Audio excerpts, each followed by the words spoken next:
সূরা তাওয়াবুনের 14 নম্বর আয়াতে আল্লাহ রাব্বুল আলামিন বলেন, ইয়া আইয়ুহাল্লাযীনা আমানু ইন্না মিন আজওয়াজিকুম ওয়া আওলাদিকুম আদুওয়ান লাকুম ফাহযারুহুম। হে বান্দাগণ, ইয়া আইয়ুহাল্লাযীনা আমানু ইন্না মিন আজওয়াজিকুম ওয়া আওলাদিকুম, তোমাদের কিছু স্ত্রী এবং তোমাদের কতক সন্তানাদি আদুওয়ান লাকুম, তোমাদের জন্য শত্রু, তোমাদের জন্য শত্রু।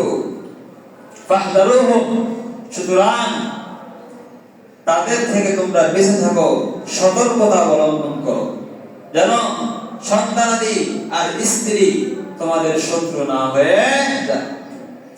আপনি যদি আপনার সন্তানকে কোরআন শিক্ষা না দেন, নামাজ শিক্ষা না দেন, ইসলাম মতো চলা শিক্ষা না দেন, স্ত্রীকে যদি আপনি পর্দা না করান, নামাজ না শিক্ষা দেন, ইসলাম মতো না চলান, দেখবেন এক সময় আপনার এই সন্তান, আপনার এই স্ত্রী আপনার শত্রু হয়ে যাবে।